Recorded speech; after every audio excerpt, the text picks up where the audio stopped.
विद्यार्थ्यांनो नमस्कार.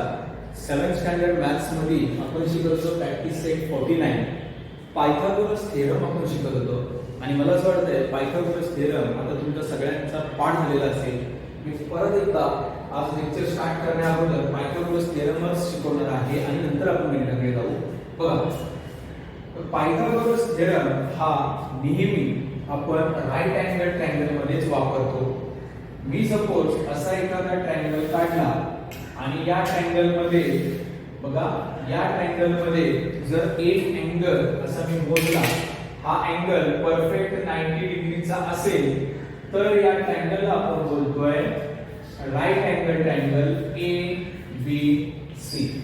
ओके, या राईट अँगल ट्रायंगल मध्ये 90 डिग्रीच्या समोरची जी बाजू असते त्याला बोलतोय आपण हायपोटेनस. ओके, मग ही जर आपली हायपोटेनस असेल तर या उरलेल्या या दोन साइड्स आहेत, बेस आहे आणि ही हाईट आहे. मग पायथागोरस थेरम आपल्याला काय सांगतो बघा, पायथागोरस थेरम आपल्याला सांगतो की hypotenuse square in a right angle triangle, महत्त्वाचा शब्द आहे in a right angle triangle, hypotenuse square is equal to side square plus side square. हा पहिला सगळ्यात महत्त्वाचा फॉर्म्युला तुमचा पाठ झाला पाहिजे. In a right angle triangle hypotenuse square is equal to side square plus side square. 90 डिग्रीच्या समोरची जी बाजू असते या साइडला आपण नेहमी बोलतो हायपोटेनस, मराठीमध्ये त्याला आपण बोलतो कर्ण. Hypotenuse square is equal to side square plus side square, किंवा याला base square plus height square असंही बोललं जातं. मग हा आपला बेस आहे आणि ही आहे आपली हाईट. ठीक आहे, म्हणजे आता हे बऱ्याच वेळा तुम्हाला सांगून झालेलं आहे. आपण डायरेक्टली जाऊ आपल्या प्रॅक्टिस सेट 49 कडे. ठीक आहे, मी प्रॅक्टिस सेट 49 स्टार्ट करतोय. पुन्हा तुम्हाला या गोष्टी सांगितल्या आहेत, तुम्ही पाठ झालं पाहिजे सगळ्यांचं. बघा, find the Pythagorean triplet among the following set असा क्वेश्चन आपला चालू होता. मी जातो क्वेश्चन नंबर 4 कडे. Question number 4 is 2, 6, 7. आपल्याला शोधायचं आहे की हे पायथागोरियन ट्रिपलेट आहे की नाही. It is a Pythagorean triplet और नॉट. मग मी काय करणार बघा, मी पायथागोरियन ट्रिपलेट आहे की नाही चेक करण्यासाठी समजा मी असा एक ट्रायंगल काढला, राईट अँगल ट्रायंगल असं मी बोलतोय, आणि तुम्हाला त्या दिवशी सांगितल्याप्रमाणे जी सर्वात मोठी बाजू असते तो आपला हायपोटेनस असतो. म्हणजे 7 जर इथे लिहिली तर राहिलेल्या बाजू 6 आणि 2 इकडे लिहिली, बरोबर. आता पायथागोरियन ट्रिपलेट आहे की नाही चेक करण्यासाठी आपण काय करणार, तर आपला फॉर्म्युला आहे hypotenuse square is equal to side square plus side square. किंवा दुसरं मी तुम्हाला काय सांगितलेलं, एका साइडचा स्क्वेअर हा उरलेल्या दोन साइडच्या स्क्वेअरच्या बेरजे इतका येतो का चेक करायचा. तसं समजत नसेल तर मग असं जायचं, एका साइडचा स्क्वेअर म्हणजे मोठ्या बाजूचा स्क्वेअर, म्हणजे मोठी बाजू कुठली आहे 7 चा स्क्वेअर उरलेल्या दोन बाजूंच्या स्क्वेअरच्या बेरजे इतका आहे का चेक करायचंय. तेच आहे हायपोटेनस म्हणजे 7 चा स्क्वेअर प्लस 6 स्क्वेअर प्लस 2 चा स्क्वेअर. 6 चा स्क्वेअर येतोय 36 and या 2 चा स्क्वेअर म्हणजे 4. 36 plus 4 that is 40. 40 आणि 7 चा स्क्वेअर म्हणजे काय, तर आपण जेव्हा 7 चा स्क्वेअर करतो तेव्हा मी लिहिणार 7 into 7. 7 7 ला 49. 7 चा स्क्वेअर म्हणजे काय, तर 7 into 7 म्हणजे 49. मग आता मला सांगा 49 आणि 40 हे सेम आहे का, तर नाही. म्हणजे याचाच अर्थ एका बाजूचा स्क्वेअर मोठ्या बाजूचा स्क्वेअर उरलेल्या दोन बाजूच्या स्क्वेअरच्या बेरजे इतका येत नाही. देयरफॉर मी असं लिहिणार 2, 6, 7 is not Pythagorean triplet. Okay, म्हणजे हे पायथागोरियन ट्रिपलेट नाही. मग असे प्रश्न आपण शिकवत होतो. आता मी जातो पुढच्या क्वेश्चनकडे. मला असं वाटतं हा प्रश्न तुम्हाला कळाला असेल. ठीक आहे, कारण 3 प्रश्न ऑलरेडी या टाइपचे झालेले आहेत शिकून तुम्हाला. मी पुढे जातो. चला बघा, which of the following is a Pythagorean triplet. Okay, 9, 40 and 41. Question number आहे 5, 9, 40, 41. आता हा पायथागोरियन ट्रिपलेट आहे का हे आपल्याला चेक करायचं.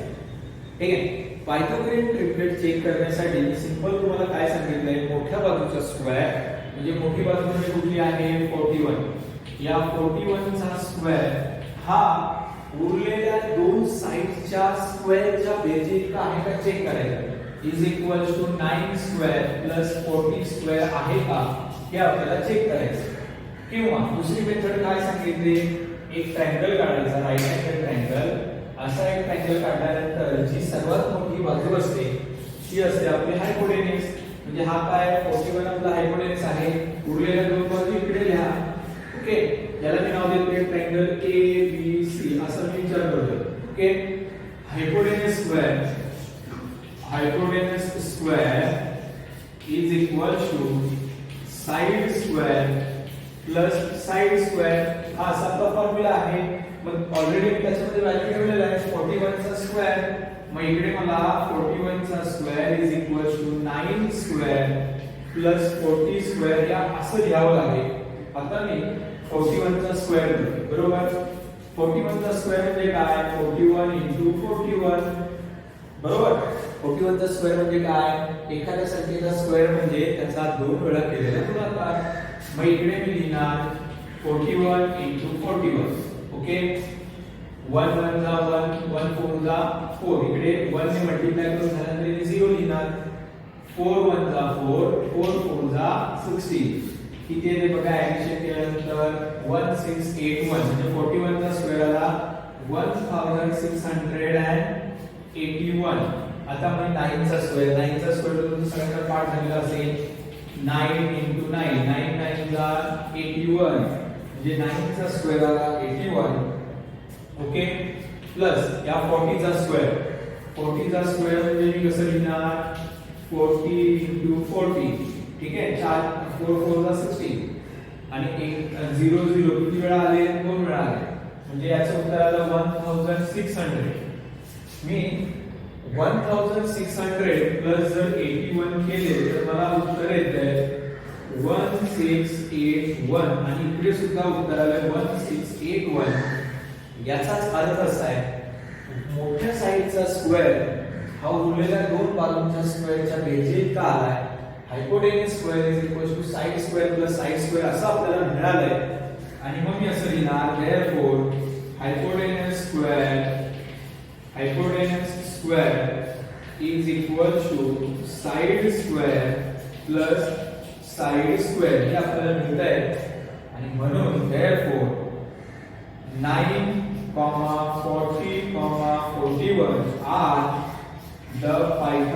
are the sides of Pythagorean triplet. ओके, म्हणजे आता तुम्हाला हे गणित कळलं असेल व्यवस्थित. तर मी एक होमवर्क लागेल देतो आणि नंतर एक पुढचा क्वेश्चन स्टार्ट करणार आहे. हे गणित तुम्हाला सगळ्यांना कळलं असेल अशी मी अपेक्षा करणार आहे. ठीक आहे, पुढे मी जातोय. एक क्वेश्चन तुम्हाला देणार आहे होमवर्कला. पुढचा आहे 4 7 8. हा होमवर्कला घ्यायचा आहे तुम्ही. 4, 7, 8 हा पायथागोरियन ट्रिपलेट आहे का चेक करायचा आहे. मी जातोय क्वेश्चन नंबर 2 कडे. Practice set 49 question number 2. बघ, the sides of some triangles are given below. Find out which one are right angle triangle. आता प्रश्न ऍक्च्युअली जवळजवळ सेम असेल. Which one is a right angle triangle. Question आहे sides दिलाय 8 centimetre, 15 centimetre and 17 centimetre. आपल्याला check करायचंय की हा या ज्या साइड्स आहेत याच्यापासून राइट अँगल ट्रायंगल तयार होईल का. मग राइट अँगल ट्रायंगल तयार होण्यासाठी आपल्याला त्याचा पायथागोरस थेरम इथे यूज करावा लागेल. म्हणजे सपोज हा एक ट्रायंगल आहे, कुठलाही एक ट्रायंगल आहे, याला मी नाव देतो सपोज A B C. आणि विचार असा करतोय की या 8, 15 आणि 17 यातली जी सर्वात मोठी बाजू असते ती असते आपला हायपोटेन्यूस. म्हणजे 17 इज आवर हायपोटेन्यूस. इकडे मी लिहिणार आहे 15 आणि इथे मी लिहितोय 8. मी या ट्रायंगलचा यूज करून पायथागोरसचा यूज त्या ट्रायंगल मध्ये करणार आहे. मी असं लिहितोय by using Pythagoras theorem by using a Pythagoras theorem. Pythagoras theorem जर आपण इथे यूज केला तर Pythagoras theorem आपल्याला सांगतो in a right angle triangle, हा महत्त्वाचा शब्द आहे. पण आता जर आपल्याला चेक करायचे तो राइट अँगल ट्रायंगल आहे का, मग इन राइट अँगल ट्रायंगल काय, hypotenuse square is equal to side square plus side square. Okay, मग आता side square plus side square, hypotenuse काय आहे तर 17 चा square is equal to one side आहे 15 स्क्वेअर प्लस 8 चा स्क्वेअर. 17 चा स्क्वेअर आपल्याला करावा लागेल. 17 चा स्क्वेअर म्हणजे काय, 17 into 17. मग 17 into 17 किती उत्तर येत आहे ते चेक करायचं. तुम्हाला 17 चा टेबल येत नसेल तर 7 च्या टेबलने लावा. 7 7 ला 49, carry over 4. 7 1 ला 7 plus 4 that is 11. 7 ने मल्टिप्लाय झाले इथे 0 घेणार. 1 7 ला 7 1 1 ला 1 9 8 इकडे बेरीज केल्यानंतर 289 उत्तर आलंय 289. 15 चा स्क्वेअर आहे 225. 8 चा स्क्वेअर म्हणजे 8 into 8 64. बरोबर.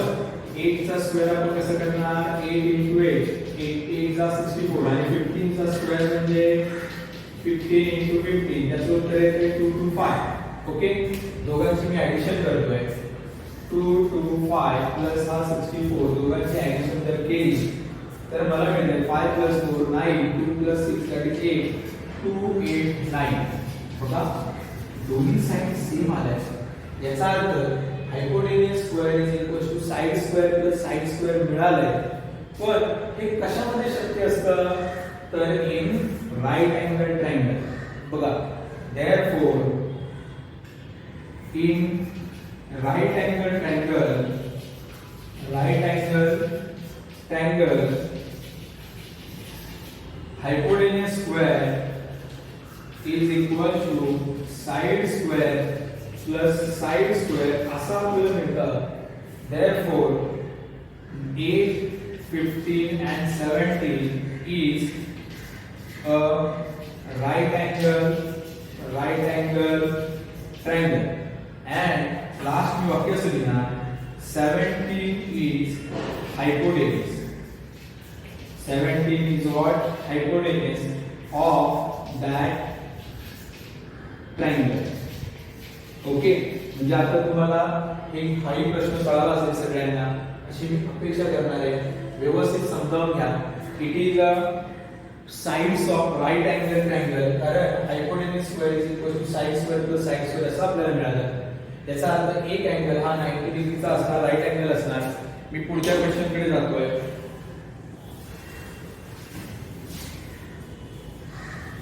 आणि पुढचाही प्रश्न अतिशय सोपा आहे. तो कळाला की मग आपण स्टॉप करतो. तेवढा एक प्रश्न घेऊ. बघा पुढे दिले तुम्हाला sides are 11 12 and 15. Sides are 11 12 and 50. आपल्या रूलनुसार हा जो मोठी साइड आहे ही त्याला आपण घेणार हायपोटेन्यूज. उरलेल्या दोन साइड्स मी इकडे लिहितोय आणि स्टार्ट करतोय. बघा इथे मी लिहितोय. बघा by using Pythagoras theorem,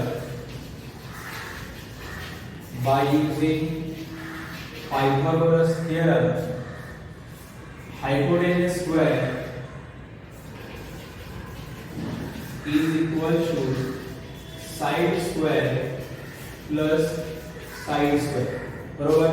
हायपोटेन्यूज काय आहे तर सर्वात मोठी बाजू 15 चा square is equal to 12 square plus 11 square.